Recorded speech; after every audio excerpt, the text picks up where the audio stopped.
உங்க சேனல். நாளைக்கு வந்து தமிழ் நியூ இயர்ல, அதனால என்னோட காப்பை வந்து கொஞ்சம் க்ளீன் பண்ணலாமே தமிழ் நியூ இயர் அன்னைக்கு அப்படின்னு சொல்லிட்டு காப்பை க்ளீன் பண்ண வந்திருக்கேன். ஸோ வாங்க நான் அதை க்ளீன் பண்ணுறேன். என்னோட டெக்னிக் என்ன அப்படிங்கிறத பார்க்கலாம்.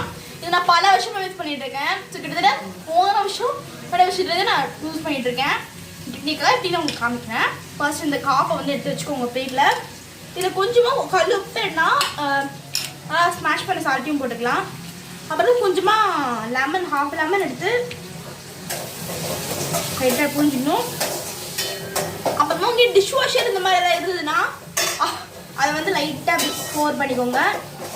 அப்புறமா என்ன பண்ணணும், நல்லா வச்சு பிளெண்ட் பண்ண வேண்டியதுதான். அந்த கல்லுப்பு இருக்குல்ல, அந்த கல்லுப்பு எடுத்திங்கன்னா இன்னும் நல்லா வசதியாக இருக்கும். இதை வந்து கொஞ்ச நேரம் வந்து நல்லா ஊற விடணும். இது ஊற விட்டதுக்கு அப்புறமா வந்து பார்த்தீங்கன்னா உங்களால் ரிசல்ட் வந்து கிடைக்கும். ஸோ பார்த்தீங்கன்னா இப்போ வந்து நல்லாவே க்ளீன் ஆகிடுச்சு, உங்களுக்கு தெரியும். வாஷ் பண்ணிட்டு இதில் ஆரம்பிக்கலாம். Washing guys. இப்போ நம்ம கையில் வந்து சோப்பு போட்டுக்கோங்க நீங்கள், அப்போ தான் நல்லா வாஷிங் ஆகும் உங்களுக்கு. நல்லா நான் சோப் போட்டுக்கலாம். இப்போ நல்லா வந்து போட்டிங்கன்னா பிளப்ளன்னு இருக்குங்க. பிஃபோர் அண்ட் ஆஃப்டர் பிக் உங்களுக்கு நான் ஆட் பண்ணுறேன் கன்ஃபார்மு. தமிழ் இருக்கு, நீங்களும் காப்பை ஆட் பண்ணுறீங்கன்னா மஸ்ட் ட்ரை. இது நான் நிறைய மந்த்ஸாக யூஸ் பண்ணிட்டு இருக்கேன்.